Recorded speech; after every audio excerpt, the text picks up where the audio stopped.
இன்றைக்கி நம்ம வந்து செட் அப்பார்ட் லைஃப் ஸ்டைலோட பார்ட் 2க்குள்ளே வரோம். ஸோ இது வந்து முழுக்க நம்மளோட சான்டிஃபிகேஷன் பற்றி இருக்க போது இந்த செட் அப்பார்ட் லைஃப் ஸ்டைல் அதோட ஃபவுண்டேஷனே Matthew 7:24-25 தான். ஆண்டவரோட வார்த்தையை கேட்குறவங்களா மாத்திரம் நம்ம இருந்துடக்கூடாது, அதன்படி செய்கிறவர்களாகவும் நம்ம காணப்படணும். அதாவது கண்மலையின் மேலே தன் வீட்டை கட்டினவனுக்கு ஒப்பாக நம்ம காணப்படணும் அப்படின்றது தான் இந்த சர்மனோட ஃபவுண்டேஷனே. ஸோ இன்றைக்கி நம்ம எந்த வசனங்கள்லேருந்து பார்க்க போகிறோன்னா Matthew 5:21-48 ரிமைனிங் வேர்சஸ் வழியாக தான் நம்ம இன்றைக்கி கற்றுக்கொள்ள போகிறோம். ஸோ முன்னாடியே நான் சொன்ன மாதிரி இது நம்மளோட சாங்டிஃபிகேஷனுக்காகவே இருக்கிறது. ஸோ அதில் நம்ம முதல் விஷயமாக கற்றுக்கொள்ள போகிறது சாங்டிஃபிகேஷன் அப்படின்னு சொல்லும் பொழுது நம்ம பரிசுத்தமாகுதல், சுத்திகரிக்கப்படுதல் அப்படின்னு சொல்லலாம். Matthew 5:8 அந்த பி ஆட்டிடியூட்ஸில் இதை படிச்சிருக்கோம். Blessed are the pure in heart, for they shall see God. இருதயத்தில் சுத்தமுள்ளவர்கள் பாக்கியவான்கள், அவர்கள் தேவனை தரிசிப்பார்கள். நம்ம எல்லாருக்கும் ஒவ்வொரு நாளும் ஆண்டவரோட என்கவுண்டர் தேவை. அவரை இன்னும் லிட்ரலாகவும் அவரை சந்திக்க போகிறோம். அப்படின்றப்போ நம்மளுக்கு வேண்டிய தகுதி என்ன அப்படின்னா நம்ம இருதயத்தில் நம்ம சுத்தமாக இருக்கணும். அதுதான் முக்கியமானது. ஸோ நம்ம இருதயத்தை எப்படி சுத்திகரிக்கலாம் அப்படின்னு சொல்லி நம்ம பார்க்கலாம். ஸோ முதலாவது என்னென்னா we need to stay away from murdering. Murder அப்படின்னு சொல்லும்போது கொலை இப்போ யாரையாவது பார்த்தா அப்படி கேட்போன்னா நீங்கள் கொலை பண்ணியிருக்கீங்களா அப்படின்னு சொன்னால் ஐயோ இல்லை நானா கொலை பண்ணியிருக்கேனா, என்னை இப்படி சொல்கிறீங்க அப்படின்ற மாதிரி நினைக்கலாம். ஆனால் ஆண்டவர் சொன்ன வசனங்கள் வைத்து பார்க்கும்போது நம்ம எல்லாருமே கொலை பண்ணியிருக்கோம் அப்படின்றது தான் தெரியுது. என்னென்னா வெப்பன்ஸ் வச்சு இல்லைனாலும் வார்த்தைகள் வைத்து நம்ம கொலை பண்ணியிருக்கோம் அப்படின்றது தான் தெரியுது. மத்தேயு 5:22 பார்த்தோன்னா, நான் உங்களுக்கு சொல்லுகிறேன், தன் சகோதரனை நியாயம் இல்லாமல் கோபித்து கொள்பவன் நியாய தீர்ப்புக்கு ஏதுவாக இருப்பான். தன் சகோதரனை வீணன் என்று சொல்லுகிறவன் ஆலோசனை சங்க தீர்ப்புக்கு ஏதுவாக இருப்பான். மூடனே என்று சொல்லுகிறவன் எரி நரகத்திற்கு ஏதுவாக இருப்பான். அதான் ஆண்டவர் அது சொல்கிறதுக்கு முன்னாடி சொல்கிறார், நான் பூர்வத்தாருக்கு உரைத்தது என்னென்னா கொலை செய்யாதிருப்பாயாக அப்படின்னு சொல்லிக்கிறேன். ஸோ ஓல்ட் டெஸ்டமெண்ட்டுன்னு எடுத்துக்கலாம்.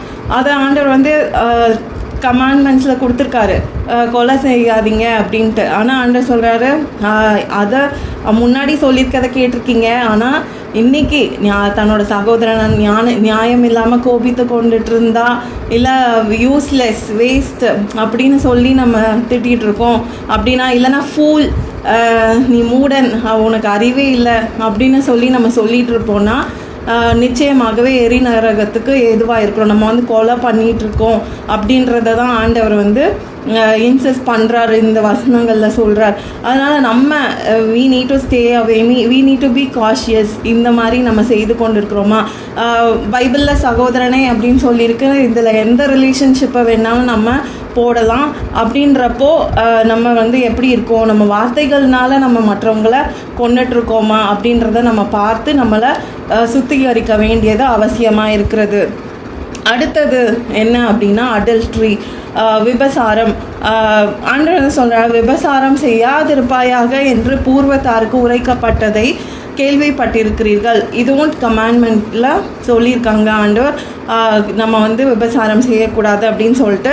ஆனால் ஜீசஸ் இங்கே நியூ டெஸ்டமெண்ட்டில் அடுத்த லெவலுக்கு அதை கொண்டு போகிறாரு.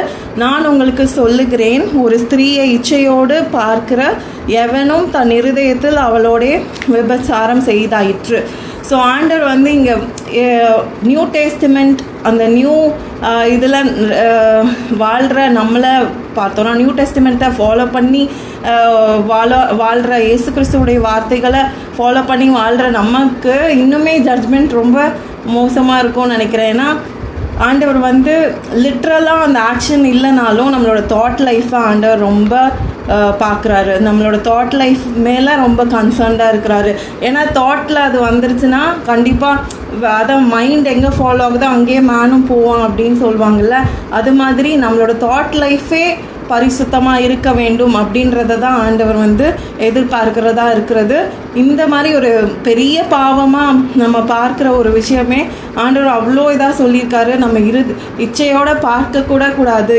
ஒரு மாம்ச இச்சையோ கண்களின் இச்சையோ இது எதுவுமே நம்மக்கிட்ட இருக்கக்கூடாது அப்படின்றத தான் ஆண்டவர் வந்து இந்த இடத்துலையும் ரொம்பவே ஸ்ட்ராங்காக சொல்கிறத நம்ம பார்க்குறோம்.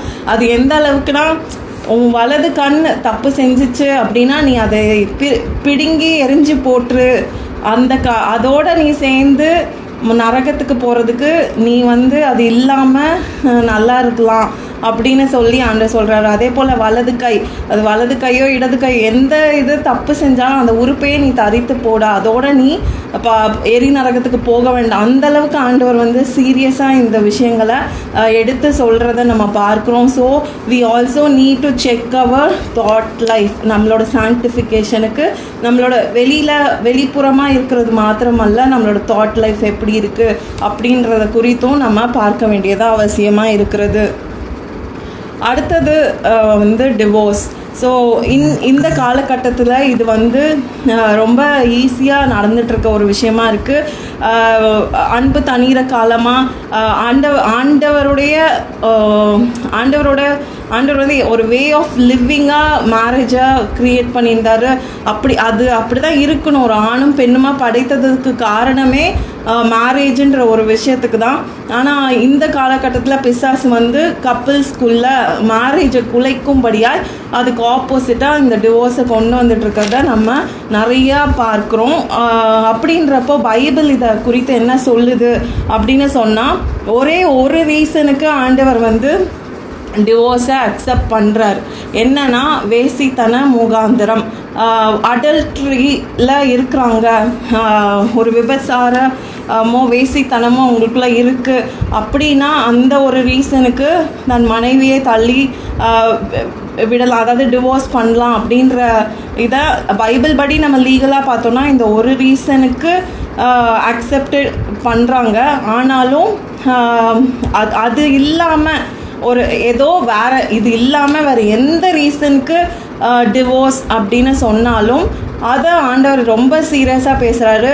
தள்ளி விடுகிற பார்ட்னர் அவளை வந்து விபசாரத்துக்குள்ளே தள்ளுறான் அவ தள்ளுறா அப்படின்ற மாதிரி ஆண்டவர் வந்து ஸ்டேட்மெண்ட் சொல்கிறாரு. அப்படி தள்ளப்பட்டவங்களை கல்யாணம் பண்ணுறவங்களும் விபசாரத்துக்குள்ளே வராங்க அப்படின்றத ஆண்டவர் வந்து சொல்கிறாரு. ஸோ இது டோட்டலாக மேரேஜ்னால் அது அப்படி தான் இருக்கணும், வேசித்தன முகாந்திரத்தினாலொழிய அப்படின்னு சொல்லி நம்ம பார்க்குறோம். ஆனால் இந்த பாயிண்டில் நான் 2 விஷயம் ரிமைண்ட் பண்ண விரும்புகிறேன். என்னென்னா, இதுக்கு முன்னாடி நம்ம அடல்ட்ரியை தாட் லைஃப்லேயும் நம்ம பார்த்தோம். ஸோ ஒரு ஆக்டாக இல்லாமல் அது ஒரு தாட்லேயும் போயிட்டுருக்கலாம். அப்படின்றப்போ நமக்குள்ள ஆண்டவருடைய பலத்தினால நமக்கு சாங்டிஃபிகேஷன் வேணும். அதே நேரத்தில் ஜான் 8 நம்ம படித்தோன்னா விபசார ஸ்திரீயை ஆண்டவர் வந்து ஆக்கினை தீர்ப்புக்குள்ளாக தள்ளாமல் அவளை வந்து விடுவிக்கிறார். மனுஷங்கள்லாம் அவளை கல்லறிந்து கொல்லணும், பிரமாணத்தின்படியே தான் அதெல்லாம் செய்கிறாங்க. ஆனாலும் ஆண்டவர் வந்து சொல்கிறாரு அங்கே இருக்க மனுஷங்க கிட்ட, உங்களில் யார்கிட்டையாச்சும் பாவம் இல்லைன்னா அவன் முதல் கல்லை எரியட்டும் அப்படின்னு சொன்னதுக்கு எல்லாருமே, அதாவது சிறியோர் முதல் பெரியவர்கள் வரைக்கும் அவங்க மனசில் குத்தப்பட்டு ஒருத்தர் கூட கல்லெறிகிறதுக்கு துணியில. அப்படின்றப்ப மனுஷங்கன்னா எல்லாருமே பாவிகளாக தான் இருக்கிறாங்க அப்படின்றதும் அவங்க விளங்கப்படுது. ஆனால் அந்த விபச்சார ஸ்திரீக்கு அவள் லிட்ரலாகவே அந்த இடத்துல இருந்து தான் எடுக்கப்பட்டா, அது ப்ரூவன் அவள் ஒரு அடல்ட்ரஸ் விமன் அப்படின்றது. ஆனால் அவளுக்கு ஜீசஸ் என்ன பண்ணாருன்னா மன்னிக்க செஞ்சார்.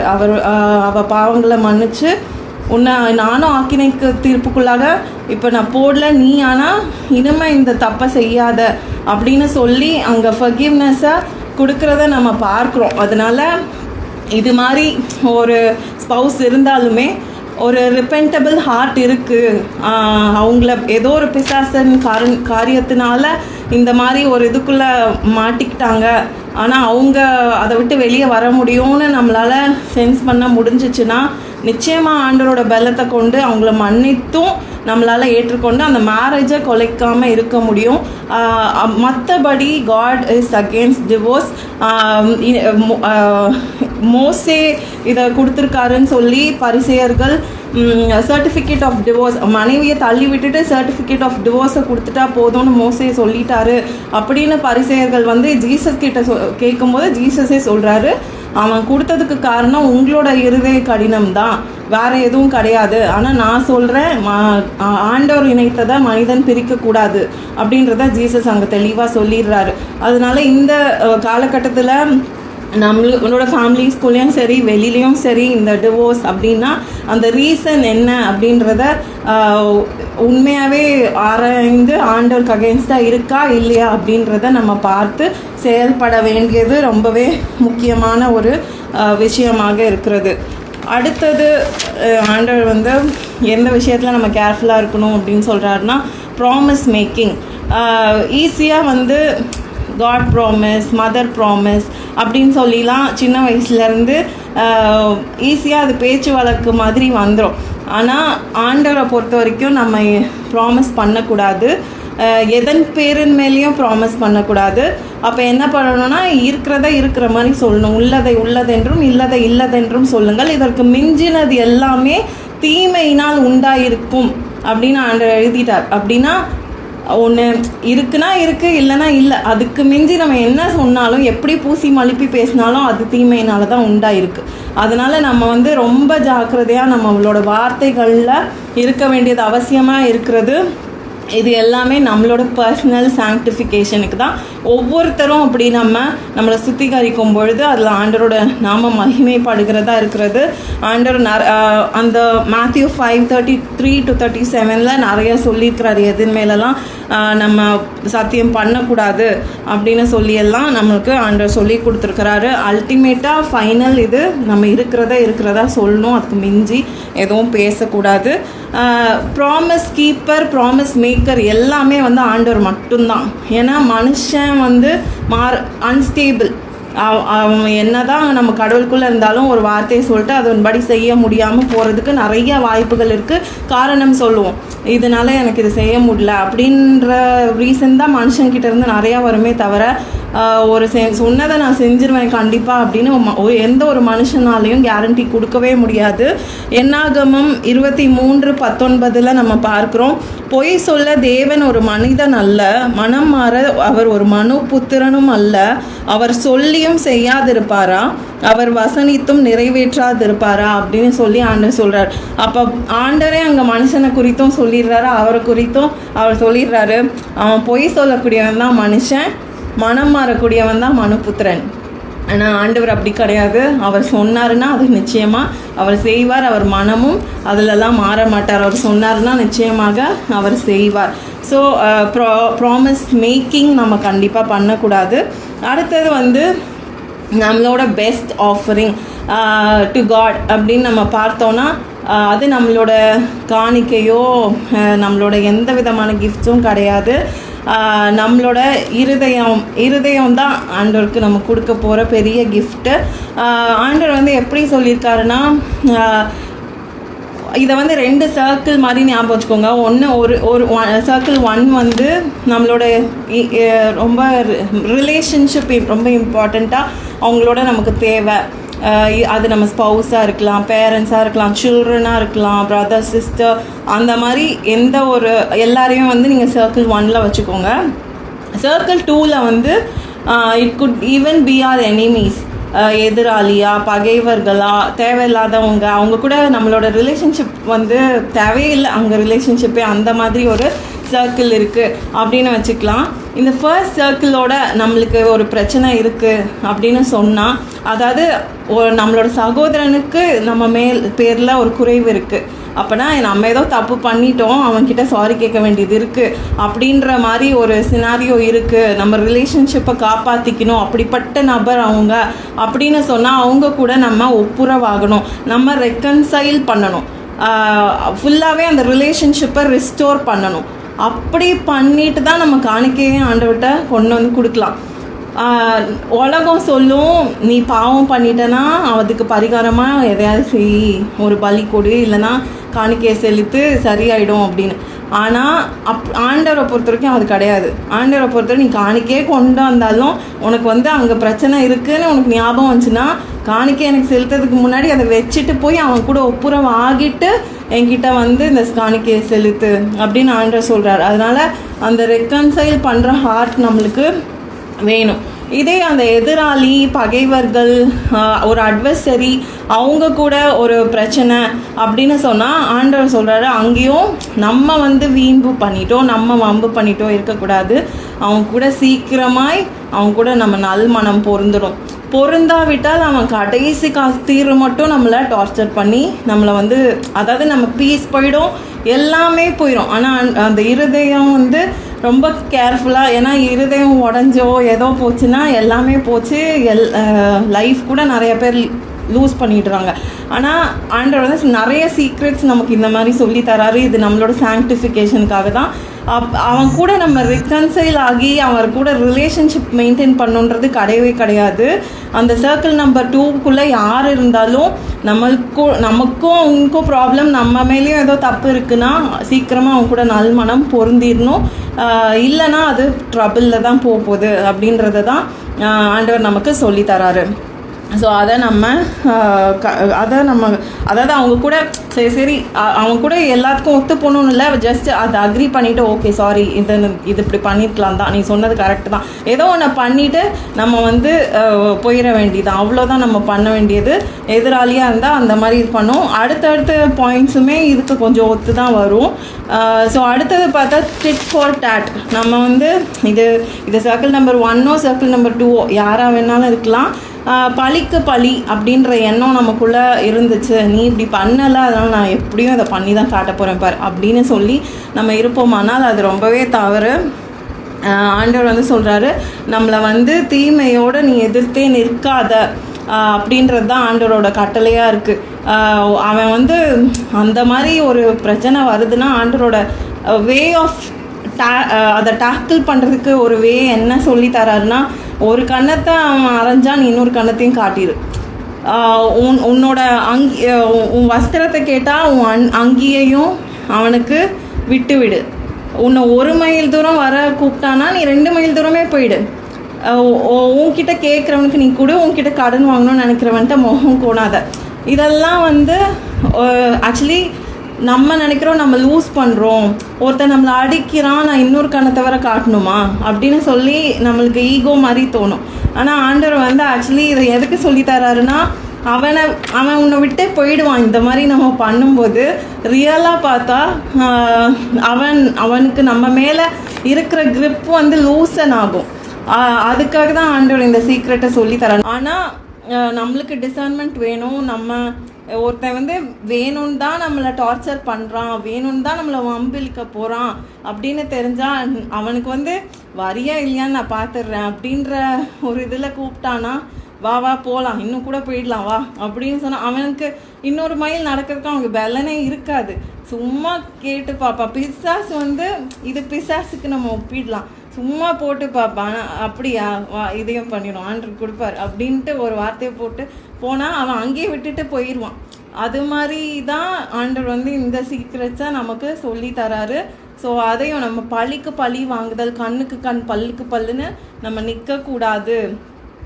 நம்ம சாங்டிஃபிகேஷனுக்கு இதெல்லாமே முக்கியம் அப்படின்றத தான் ஆண்டர் வந்து நமக்கு கற்றுக் கொடுக்குறாரு. பழி வாங்கணுன்ற எண்ணமே வந்து தீமை தான். தீமையோட ஆண்டர் வந்து எதிர்த்து நிற்கக்கூடாது அப்படின்னு சொல்லி சொல்கிறாரு. அடுத்தது வந்து சன்ஸ் ஆஃப் காட். நம்ம எல்லாருக்குமே இந்த பேர், இந்த டைட்டில் தான் நமக்கு வேணும். நீ யாருன்னா இயேசப்பாவோட பிள்ளை, தேவனோட பிள்ளை அப்படின்ற பேர் தான் நமக்கு இங்கேயும் சரி, இம்மையிலையும் சரி, மறுமையிலையும் சரி, இதுதான் நம்மளுக்கு வேணும், இதுதான் நம்மளோட சுதந்திரம். அதுக்கு நம்ம என்ன பண்ணணும் அப்படின்னா, நம்ம சாங்டிஃபிகேஷனில் என்னென்னலாம் பண்ணணும்னு ஆண்டவர் சொல்லி கொடுத்தாரோ அது எல்லாவற்றையும் பண்ணணும். பட் கீவேர்ட்ஸ், அதுக்கு ஒரு பெரிய கீவேர்ட்ஸ் என்னென்னா Matthew 5:44 தான். நான் உங்களுக்கு சொல்லுகிறேன், உங்கள் சத்துருக்களை சிநேகியுங்கள், உங்களை சபிக்கிறவர்களை ஆசிர்வதியுங்கள், உங்களை பகைக்கிறவர்களுக்கு நன்மை செய்யுங்கள், உங்களை நிந்திக்கிறவர்களுக்காகவும் உங்களை துன்பப்படுத்துகிறவர்களுக்காகவும் ஜெபம் பண்ணுங்கள். ஸோ இப்படி நம்ம பண்ணும்போது நீங்கள் பரலோகத்தில் இருக்கிற உங்கள் பிதாவுக்கு புத்திரராக இருப்பீர்கள் அப்படின்னு சொல்லி ஆண்டவர் நமக்கு சொல்கிறாரு. ஸோ இதெல்லாமே பார்த்தா நம்ம இது வரைக்கும் படித்த எல்லாத்துக்கும் ஒரு ஆதாரமான ஒரு வேர்ஸ் தான். யாராச்சும் எனிமீஸை அன்பு செலுத்த முடியுமா, அவனை எவ்வளோ ஹேட் பண்ண முடியுமோ அவ்வளோ ஹேட் தான் பண்ணுவோம். ஆனால் ஆண்டவர் வந்து அப்படியே ஆப்போசிட்டாக சொல்கிறாரு. அந்த மாதிரி நம்ம செய்யும் பொழுது நம்ம வந்து ஆண்டவருடைய பிள்ளையாக அங்கே கருதப்படுறோம், அப்படி நமக்கு டைட்டில் கிடைக்கும் அப்படின்றத தான் ஆண்டவர் சொல்கிறாரு. ஸோ எப்படி இதை நம்ம செய்யலாம், எப்படி இப்படிலாம் நம்ம வாழும்போது தான் அந்த செட் அப்பார்ட் லைஃப் ஸ்டைல் நம்மளிடத்துல காணப்படும். நம்ம வந்து உண்மையாகவே ஒரு சாங்டிஃபைடு ஜெனரேஷனாக இந்த உலகத்துலேயே நம்ம வாழ முடியும். ஆனால் எப்படி நம்ம இதை செய்ய முடியும் அப்படின்ற கொஸ்டின்ஸ் நமக்குள்ளே இருக்கலாம். அதுக்கு ஆண்டவர் வந்து மேத்யூ 5:45 அவரே ஒரு எக்ஸாம்பிளை நம்மளுக்கு சொல்லியிருக்காரு. என்னென்னா இப்போ காடை நம்ம பார்த்தோன்னா தீயோர் மேலும் நல்லோர் மேலும் தமது சூரியனை உதிக்க பண்ணி நீதியுள்ளவர்கள் மேலும் அநீதியுள்ளவர்கள் மேலும் மழையை பெய்ய பண்ணுகிறார். ஸோ காட் வந்து அவ்வளோ குட் காட், அவர்கிட்ட எந்த ஒரு குறையும் கிடையாது, அவ்வளோ பர்ஃபெக்ட் காட். நம்மளை மாதிரி அவர் நினச்சிருந்தா இன்றைக்கி நம்மளே இருந்திருக்க மாட்டோம். ஆனால் அவர் வந்து என்ன பண்ணுறாருனா, நீ தீமையானவனோ நல்லவனோ உனக்கும் சூரியனை உதிக்க பண்ணுறாரு, மழையை பெய்ய தான் பண்ணுறாரு. நம்மளுக்கும் நல்லது நடக்குது, மற்றவங்களுக்கும் நல்லது நடக்க தான் செய்ய. ஆண்டவர் அப்படி எல்லாருக்கும் கிருபையாக அதை காமிச்சிட்டு தான் இருக்கார். அவரோட டேன்னு ஒன்று இருக்குது, அது வரைக்கும் அவர் வந்து எல்லாரையும் பிளெஸ் பண்ணிட்டு தான் இருக்கார். ஸோ அப்படிப்பட்ட தேவன் நம்மளோட காடே அதை செய்யும்போது நம்ம எப்படி இருக்கணும் அப்படின்றத நம்ம பார்க்கணும். அப்படி நம்ம நினைக்கும் போது நம்மளாலையும் ஈஸியாக இந்த மேத்யூ 5:44 நம்மளாலையும் ஃபாலோ பண்ண முடியும். நெக்ஸ்ட் வந்து perfection. So we are called to be perfect. நம்ம பர்ஃபெக்ட் கிடையாது, ஆனால் we are called to become perfect like a father in heaven. அது எப்படி ஆகலாம் அப்படின்னு சொன்னால் இந்த வசனங்களை இதுதான் ஃபைனல், இதை நம்ம வாசிக்கலாம். உங்களை சிநேகிக்கிறவர்களையே நீங்கள் சிநேகிப்பீர்களானால் உங்களுக்கு பலன் என்ன? ஆயக்காரரும் அப்படியே செய்கிறார்கள் அல்லவா? உங்கள் சகோதரரை மாத்திரம் வாழ்த்துவீர்களானால் நீங்கள் விசேஷித்து செய்கிறது என்ன? ஆயக்காரரும் அப்படியே செய்கிறார்கள் அல்லவா? ஆகையால் பரலோகத்தில் இருக்கிற உங்கள் பிதா பூரண சர்க்குணரா இருக்கிறது போல நீங்களும் பூரண சர்க்குணரா இருக்க கடவீர்கள்.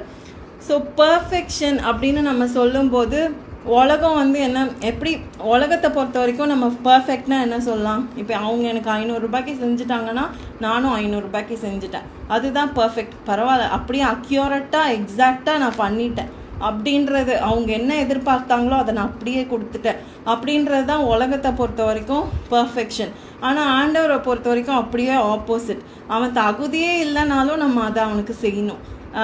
என் அன்புக்கு என் எதிரி வந்து சுத்தமாக அவனுக்கு தகுதி கிடையாது, ஆனால் அவனுக்கு நான் ஃபுல்லாக செய்யணும், அப்படி நான் அவனை அன்பு செலுத்தணும். அப்படி நான் இருக்கும்போது தான் நான் வந்து பிதாவை போல் பர்ஃபெக்டாக ஆகிறேன்.